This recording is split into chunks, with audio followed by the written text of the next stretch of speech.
খামেশারের ভূতের গল্প। জুন মাসের দুপুরের প্রচণ্ড গরমে খামেশার ঘেমে নিয়ে একাকার। মনে হচ্ছে যেন আগুনের তাপে পুড়ে যাচ্ছে। চারদিকে যেন একটা বিশাল চুল্লির ভেতর দাঁড়িয়ে আছে। বিএ পাশ করার পর ১০-১২ দিন ধরে কাজের খোঁজে ঘুরছে। প্রতিদিন সকালে উঠে আশা নিয়ে বেরোয় আর সন্ধ্যায় হতাশ হয়ে ফিরে আসে। মা বাবার চোখে যে প্রত্যাশা, সেটা পূরণ করতে না পারার যন্ত্রণা তাকে প্রতিদিন কুড়ে কুড়ে খাচ্ছে। কিন্তু আজ একটু আলাদা। আজ তার বড় ভাইয়ের ফোনে জানতে পারল একটা নতুন শহরে সুপারভাইজারের কাজ পাওয়া যেতে পারে। ভাই বলেছিল, খামেশার, এইবার তোর ভাগ্য খুলতে পারে, তবে তাড়াতাড়ি যেতে হবে, দেরি করলে হাতছাড়া হয়ে যাবে। সকাল ১১-১২টার দিকে বাড়ি থেকে বেরিয়ে এখন দুপুর গড়িয়ে গেছে। শহরটা নতুন গড়ে উঠছে। চারদিকে নির্মাণাধীন বিল্ডিং, রাস্তাঘাট, ধুলো আর সিমেন্টের গন্ধে ভরা হাওয়া। ক্রেনের আওয়াজ, মিস্ত্রিদের হাতুড়ির শব্দ, ট্রাকের হর্ন, সব মিলিয়ে একটা জমজমাট পরিবেশ। মনে হচ্ছে যেন একটা বিশাল যন্ত্রের ভেতর দিয়ে হাঁটছে। খামেশার কপালের ঘাম মুছতে মুছতে ভাবছে, এই অচেনা জায়গায় ঠিকানা খুঁজে পাবে তো? রাস্তাঘাট এত নতুন যে কোনো পরিচিত মানুষ নেই যার কাছে জিজ্ঞেস করা যায়। এমনকি দোকানপাটও খুব কম। যেগুলো আছে সেগুলো অর্ধেক তৈরি। হঠাৎ পেছন থেকে একটা মিষ্টি গলার আওয়াজ শুনতে পেল। আঙ্কেল, আমাকেও সাথে নিয়ে যাবেন? খামেশার পেছনে ফিরে তাকাল। ৮-১০ বছরের একটা ছেলে দাঁড়িয়ে আছে। পরিষ্কার জামা কাপড়, চোখে মুখে বুদ্ধির ছাপ। ছেলেটার চেহারায় একটা অদ্ভুত উজ্জ্বলতা। এত রোদের মধ্যেও তার মুখে কোনো ক্লান্তির ছাপ নেই, বরং যেন একটা অন্যরকম তেজ। খামেশার মনে হল, এই ছেলেটা হয়তো এলাকার, হয়তো পথ চিনিয়ে দিতে পারবে। এই গরমে একটা সাহায্যকারী পেয়ে যাওয়া যেন আশীর্বাদ। তুমি কোথায় যাবে বাবা? খামেশার জিজ্ঞেস করল। ছেলেটা হেসে বলল, আপনি যেখানে যাচ্ছেন আমিও সেদিকেই যাব। আমি আপনাকে পথ দেখিয়ে দেব। তার গলার স্বর এত মধুর যে খামেশারের মন ভালো হয়ে গেল। যেন একটা শীতল বাতাস এসে তার গায়ে লাগল। খামেশার খুশি হয়ে গেল। এই রোদে একা একা ঠিকানা খোঁজার চেয়ে একটা গাইড পেয়ে যাওয়া অনেক ভালো। ছেলেটার সাথে হাঁটতে হাঁটতে খামেশার মনে হচ্ছিল, কি চমৎকার ব্যবহার! এত ছোট বয়সেই এত সাহায্যের মনোভাব। আজকালকার দিনে এই রকম ছেলে বাবা ভার। ছেলেটা পথ চলতে চলতে বিভিন্ন জায়গার নাম বলে দিচ্ছিল। এইটা নতুন মার্কেট হবে, ওইখানে স্কুল তৈরি হচ্ছে, ওইদিকে হাসপাতাল বানানো হবে। এমনভাবে বলছিল যেন সে এই এলাকার সব কিছু জানে, যেন এখানেই বড় হয়েছে। প্রায় আধ ঘন্টা হাঁটার পর তারা পৌঁছালো একটা বড় কনস্ট্রাকশন সাইটে।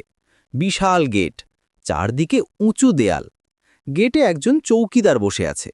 বয়স্ক মানুষ, চোখে চশমা, মুখে দাড়ি। তার কাছে গিয়ে খামেশার বলল, ভাই মিস্ত্রিজি আছেন? আমার একটা কাজের ব্যাপারে কথা আছে। চৌকিদার উঠে দাঁড়িয়ে বলল, মিস্ত্রিজি তো এখানেই ছিলেন, কিন্তু এইমাত্র বেরিয়ে গেছেন। ১ ঘন্টা পরে এলে পাবেন। তার গলায় একটু দুঃখের সুর, যেন সে বুঝতে পারছে খামেশারের অসুবিধে। খামেশা ছেলেটার দিকে তাকিয়ে বলল, শোনো, তোমার জন্য অপেক্ষা করতে হবে। তুমি চাইলে বাড়ি চলে যেতে পারো, এত গরমে তোমার কষ্ট হবে। চৌকিদার অবাক হয়ে চারদিকে তাকিয়ে জিজ্ঞেস করল, কোন ছেলের কথা বলছেন? আমি তো কাউকে দেখতে পাচ্ছি না। তার গলায় সত্যিকারের বিভ্রান্তি। খামেশার আরও অবাক। এই যে ছেলেটা আমার পাশে দাঁড়িয়ে আছে, এই তো আমাকে এখানে পথ দেখিয়ে এনেছে। আপনি দেখতে পাচ্ছেন না?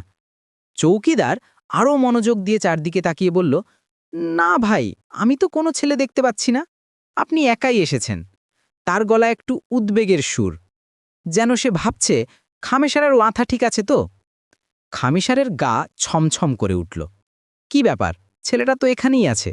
হয়তো চৌকিদারের চোখে কোনো সমস্যা, অথবা বয়সের কারণে ভালো দেখতে পাচ্ছেন না, বা হয়তো রোদের তাপে তার মাথা খারাপ হয়ে গেছে।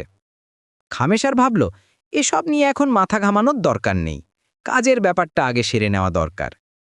১ ঘন্টা পরে মিস্ত্রিজি এলেন। মাঝবয়সী ভদ্রমানুষ। কথাবার্তার পর খামেশারের কাজ হয়ে গেল। সুপারভাইজারের পদে নিয়োগ পেয়ে গেল। বেতন ভালো, কাজের পরিবেশও ভালো। মন ভালো হয়ে গেল। মনে হলো যেন একটা বিশাল বোঝা নেমে গেল। এতদিনের দুশ্চিন্তা, পরিবারের চাপ সব কিছু থেকে মুক্তি। ছেলেটাকে বলল, চলো তোমাকে বাড়ি পৌঁছে দিয়ে আসি, তুমি আমার অনেক উপকার করেছ, তোমার কারণেই আজ আমার কাজ হয়েছে। ছেলেটা খামেশারকে নিয়ে গেল একটা জনমানবহীন ভাঙাচোরা এলাকায়। চারদিকে ধ্বংসস্তূপ, কোনো বাড়িঘর নেই। পুরনো ইটের স্তূপ, ভাঙা দেয়াল, জং ধরা লোহার রড।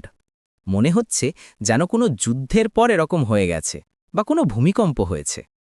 বাতাসে একটা অদ্ভুত নিস্তব্ধতা, পাখির ডাকও নেই। খামেশার অবাক হয়ে জিজ্ঞেস করল, এখানে তোমার বাড়ি, এত নির্জন জায়গায়? ছেলেটা মাথা নেড়ে বলল, হ্যাঁ, এখানেই আমার থাকার জায়গা। তার গলায় কোনো দুঃখের সুর নেই, যেন এটাই স্বাভাবিক, যেন এরকম জায়গার থাকাটাই তার জন্য স্বাভাবিক। খামেশার মনে হলো হয়তো এই এলাকায় কোথাও তার বাড়ি আছে, বা হয়তো কোনো আত্মীয়ের বাড়ি। এরকম জায়গায় কেউ থাকতে পারে না। ছেলেটাকে সেখানে রেখে সে ফিরে এলো। মনে মনে ভাবল, এত ছোট ছেলে এরকম জায়গায় থাকে কিভাবে? বাবা মা কোথায়? এত ভালো ছেলে এরকম অবস্থায় কেন? ফেরার পথে একটা চায়ের দোকানে বিশ্রাম নিতে বসল। পুরনো ধাঁচের দোকান, টিনের চাল। দোকানদার বয়স্ক মানুষ, চোখে গভীর দুঃখের ছাপ, মুখে যেন কষ্টের রেখা। তার জন্য চা নিয়ে এলো। খামেশার চা খেতে খেতে দোকানের দেয়ালের দিকে তাকালো। দেয়ালে কয়েকটা ছবি ঝোলানো, দেবদেবীর ছবি, পারিবারিক ছবি। হঠাৎ তার চোখ আটকে গেল একটা ছবিতে। ছবিটার চারপাশে সাদা মালা দেওয়া, আর সেই ছবিতে সেই একই ছেলে যে তাকে পথ দেখিয়ে এনেছিল। একই মুখ, একই চোখ, একই হাসি, একই উজ্জ্বল চেহারা। খামেশারের হাত থেকে চায়ের কাপ পড়ে গেল। কাঁপা গলায় দোকানদারকে জিজ্ঞেস করল, এই ছবিটা কার? দোকানদারের চোখে পানি,